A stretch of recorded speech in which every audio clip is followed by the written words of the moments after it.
तो last part में हमने देखा था कि blue wall fire hammer team के पास आने लगती है, तो मैक्स कैप्टन से परमिशन लेके उस बीस्ट से लड़ने लगता है और थोड़ी ही देर में उसे मार भी देता है क्योंकि वो मॉन्स्टर पहले से बहुत इंजर्ड था। जिसके बाद वो सभी उस मॉन्स्टर के पार्ट्स निकालकर एरिया 0201 से बाहर आ जाते हैं, पर वहाँ टाइगर टीम भी आ जाती है, जिन्हें देखकर हैमर टीम का कैप्टन अपने टीममेट का बदला लेने के लिए उस अंकल का हाथ तोड़ देता है, जिससे टाइगर टीम और भी गुस्सा हो जाती है। अब आगे तो इस पार्ट की शुरुआत में हम उन दोनों टीम्स को एक दूसरे के सामने देखते हैं, जहां वो दोनों लड़ने के लिए बिल्कुल तैयार थे। तभी वहां सिक्योरिटी ब्यूरो के लोग आ जाते हैं और उन सबको ना लड़ने की वार्निंग देते हैं, क्योंकि वो नहीं चाहते थे कि मार्शल प्रैक्टिशनर आपस में लड़कर एक दूसरे को मारे। अब सिक्योरिटी ब्यूरो की बात सुनकर टाइगर टीम वहां से जाने लगती है। ये देखकर मैक्स अपने कैप्टन से कहता है कि क्या आप इन्हें जाने दोगे, जिस पर कैप्टन बोलते हैं कि वो अभी कुछ नहीं कर सकते क्योंकि उनके पास टाइगर टीम के खिलाफ कोई प्रूफ नहीं है।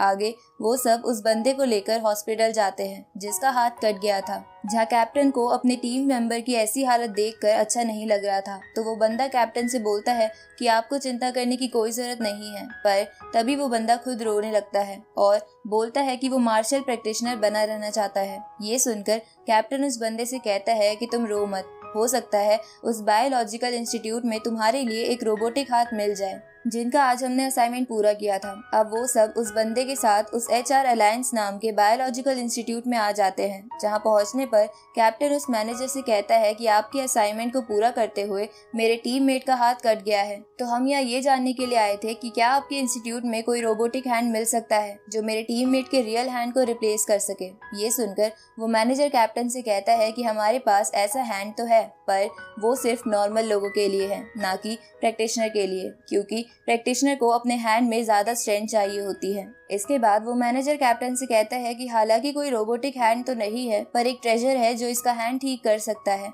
जिसका नाम वाटर ऑफ लाइफ है, जिसे किंग लेवल के ड्रैगन म्यूटेंट से कलेक्ट किया जाता है और उसकी पर ड्रॉप की कीमत 30 बिलियन है। ये सुनकर वो बंदा कहता है कि कोई नहीं, मैं जिज्ञान हॉल का असिस्टेंट इंस्ट्रक्टर बन जाऊंगा, क्योंकि उसके और पूरी टीम के पास भी इतने पैसे नहीं थे, साथ ही वो ट्रेजर अभी अवेलेबल भी नहीं था। इसके बाद कैप्टन मैनेजर को बताता है कि हमने इस असाइनमेंट के दौरान ब्लू वॉल्फ को मारकर उसके पार्ट्स कलेक्ट करे हैं। ये सुनकर मैनेजर कैप्टन से पूछता है कि आपने ऐसा कैसे किया, क्योंकि वो तो एक जनरल लेवल का मॉन्स्टर है, जिस पर कैप्टन उसे बताता है कि वो मॉन्स्टर बहुत इंजर्ड था। अब मैक्स उस मैनेजर को उस मॉन्स्टर के पार्ट्स दिखाता है, जिसे देखकर वो मैनेजर हैरान हो जाता है और कैप्टन को उन पार्ट्स के बदले 1 बिलियन ऑफर करता है, तो कैप्टन उस ऑफर को एक्सेप्ट कर लेता है। आगे वो सब उस बंदे की रिटायरमेंट पार्टी करते हैं ताकि वो उसे खुशी खुशी विदा कर सके, क्योंकि उन लोगों के पास उसे ठीक करवाने के इतने पैसे नहीं थे। अब पार्टी करते समय कैप्टन उन सबको एक ड्रग के बारे में बताता है, जिनसे वो लोग कम टाइम में जनरल लेवल पर पहुंच सकते थे, लेकिन कैप्टन मैक्स को वो ड्रग लेने से मना करता है क्योंकि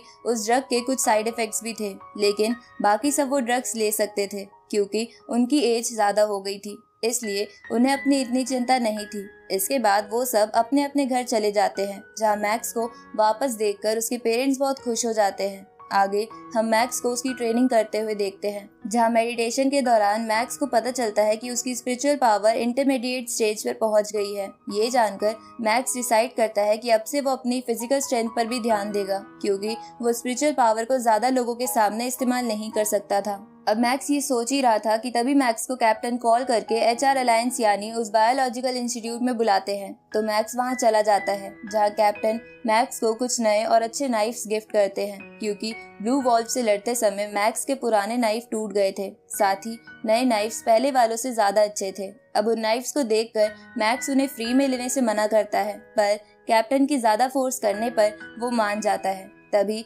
मैक्स को वहाँ ईवा दिखती है, तो मैक्स उसके पास जाता है, जहाँ ईवा मैक्स को एरिया 0201 से सेफली वापस लाने के लिए थैंक्स बोलती है और अपने वर्क की वजह से वहाँ से चली जाती है, क्योंकि ईवा अपने फ्री टाइम में HR अलायंस के असिस्टेंट मैनेजर का काम करती थी। थोड़ी देर बाद वहाँ पर ईवा का भाई आता है, जो मैक्स को देखकर समझ जाता है कि उसी ने ईवा की जान बचाई थी, इसलिए वो भाई मैक्स को थैंक्स बोलकर ईवा के पास चला जाता है। लेकिन असलियत में वो भाई बहुत ही एरोगेंट था, जिसे अपने पैसे पर बहुत घमंड था। अब उस भाई के जाने के बाद मैक्स मैनेजर से ईवा की फैमिली के बारे में पूछता है, जिस पर मैनेजर मैक्स को बताता है कि ईवा की फैमिली इस कंट्री की टॉप 9 फैमिलीज में से एक है। ये सुनकर मैक्स चौंक जाता है, क्योंकि उसे नहीं पता था कि ईवा इतनी अमीर है। उसी वक्त वहाँ टीवी पर एक न्यूज आती है कि जनरल लेवल का मॉन्स्टर बैरियर्स को तोड़कर शहर में घुस आया है। तो मिलिट्री जेट्स उस मॉन्स्टर को मारने जाते हैं, पर वो मॉन्स्टर उन मिलिट्री जेट्स को डिस्ट्रॉय कर देता है। ये देखकर मैक्स वहाँ जाने की सोचता है, पर कैप्टन उसे रोक देता है क्योंकि ब्लू वॉल्फ तो बहुत इंजर्ड था, इसलिए मैक्स उसे मार पाया। पर मैक्स इस जनरल लेवल के मॉन्स्टर को नहीं मार सकता था। तभी उस मॉन्स्टर वाली जगह पर एक वॉर गॉड लेवल का वॉरियर आ जाता है, जो फाइटर जेट्स के पायलट्स को बचाकर उस मॉन्स्टर को अपनी स्पीड से बचते हुए उसे जान से मार देता है। ये देखकर वहाँ खड़ा ईवा का भाई मैक्स की बेइज्जती करता है क्योंकि वो बिना सोचे समझे उस जगह पर जा रहा था। तो मैक्स उसे कहता है कि मैं जानता हूँ कि तुम ईवा की वजह से ऐसा बोल रहे हो क्योंकि तुम्हें लगता है कि मैं ईवा के पीछे हूँ, पर तुम्हें चिंता करने की कोई जरूरत नहीं है क्योंकि एक दिन मैं वर्ल्ड का स्ट्रॉन्गेस्ट वॉरियर बन के रहूंगा और उस दिन तुम्हारी अकड़ टूट जाएगी। अब कुछ दिन बीत जाते हैं जहां हम एक दिन मैक्स को उसके घर पर ट्रेनिंग करते हुए देखते हैं, जहां ट्रेनिंग करते हुए वो अपनी फैमिली के बारे में सोच रहा था, जिनकी लाइफ नए घर में आने के बाद बहुत अच्छी हो गई थी। अब बहुत देर तक स्वॉर्ड प्रैक्टिस करने के बाद मैक्स थोड़ा रेस्ट लेता है, साथ ही वो थोड़ा दुखी भी था क्योंकि इतनी प्रैक्टिस के बाद भी वो अपनी नई स्वॉर्ड टेक्निक में सेकंड लेवल पर नहीं पहुंच पा रहा था। इसलिए मैक्स डिसाइड करता है कि वो एरिया 0201 में जाकर मॉन्स्टर से लड़के अपनी ट्रेनिंग करेगा क्योंकि उसे लग रहा था कि शायद घर पर ट्रेनिंग करने की वजह से उसकी ट्रेनिंग में कुछ इम्प्रूवमेंट नहीं आ रहा है। अब मैक्स ये बात अपनी टीम को बताकर अपने वेपन के साथ एरिया 0201 के बैरियर के पास आ जाता है, जहां मैक्स उस बैरियर की सिक्योरिटी कर रहे मिलिट्री ऑफिसर से उस एरिया में जाने का परमिट मांगता है। तो वो मिलिट्री ऑफिसर मैक्स को वो परमिट देकर उसे कहता है कि जब तुम उन मॉन्स्टर को मार दो तो यहाँ उनके ईयर्स ले आना, जिससे तुम्हें मिलिट्री की तरफ से प्राइजेस भी मिलेंगे। अब मैक्स उस एरिया में जाकर बहुत सारे मॉन्स्टर्स को मारता है और उनके ईयर्स लाकर उस ऑफिसर को दे देता है, जिसे देखकर वो ऑफिसर चौंक जाता है क्योंकि वो बहुत सारे ईयर्स थे। अब धीरे धीरे ऐसे ही चलता रहता है जहाँ मैक्स मॉन्स्टर को मारकर अपनी ट्रेनिंग करता था और मॉन्स्टर्स के मर जाने पर उनके ईयर्स उस मिलिट्री ऑफिसर को दे देता था, जिसकी वजह से मैक्स एक हफ्ते में ही उस बैरियर पर काम कर रहे सभी लोगों के बीच बहुत फेमस हो जाता है क्योंकि उसने इतने कम समय में 1000 से भी ज्यादा मॉन्स्टर्स मार दिए थे। एक दिन हम देखते हैं कि बहुत सारे म्यूटेंट रैट्स एरिया 0201 की तरफ आ रहे थे।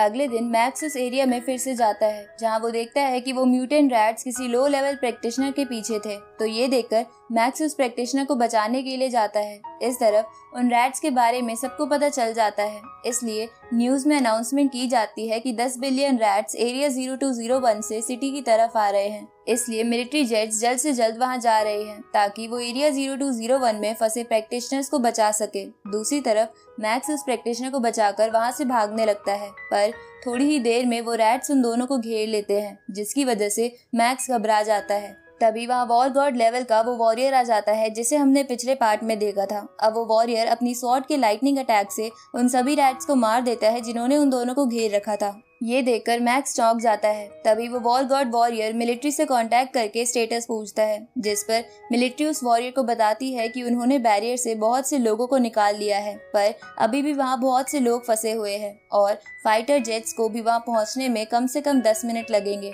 उसी वक्त वॉरियर देखता है कि वहाँ और रैट्स आ रहे थे, इसलिए वो वॉरियर उन रैट्स को अपनी ओर करके एक ब्रिज पर आ जाता है क्योंकि अगर वो ऐसा नहीं करता तो वो रैट्स बैरियर को तोड़कर सिटी में घुस जाते।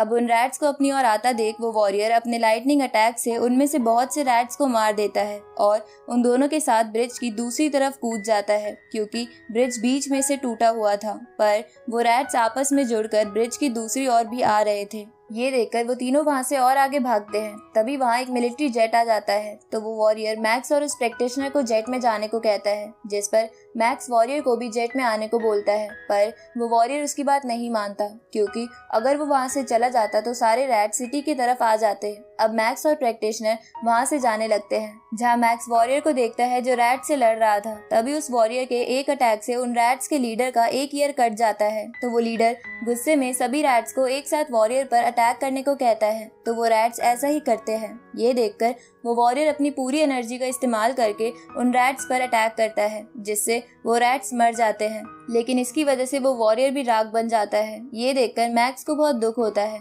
इधर न्यूज में ये बता दिया जाता है कि वॉर गॉड लेवल ने खुद को सेक्रीफाइस करके पूरी सिटी को बचा लिया है। आगे मैक्स उस प्लेन से उतर के सोचता है कि वो बहुत ज्यादा वीक है और वो इंसानों को नहीं बचा सकता, इसलिए वो वहीं पर अपनी ट्रेनिंग चालू कर देता है। लेकिन वॉरियर की मौत देखकर वो बिल्कुल टूट गया था, जिसकी वजह से उसका प्रैक्टिस में मन नहीं लग रहा था। साथ ही वो अपनी स्वॉर्ड टेक्निक से फ्रस्ट्रेटेड था, जिसमें वो सेकंड लेवल पर अभी तक नहीं पहुंच पाया है। अब मैक्स खुद को शांत करके उस वॉरियर के मूव्स को याद करता है, जिसके बाद मैक्स वैसे ही अपनी स्वॉर्ड को इस्तेमाल करने की कोशिश करता है, जिसकी वजह से वो थोड़ी ही देर में सेकंड लेवल पर पहुंच जाता है। इधर वो अंकल भी मैक्स को ये करता देख लेता है, जो वहीं पर था। इसलिए वो अंकल सोचता है कि अब वो मैक्स को नहीं हरा सकता, क्योंकि मैक्स ने लाइटनिंग स्वॉर्ड टेक्निक के सेकंड लेवल को अनलॉक कर लिया है। ये सुनकर उसके साथ बैठा कैप्टन अंकल से कहता है कि तुम टेंशन मत लो, मैं ऐसे स्ट्रॉन्ग बंदे को ढूंढ लूंगा जो मैक्स को आराम से मार सके। और उस कैप्टन के ये कहते ही ये पार्ट यहीं खत्म होता है।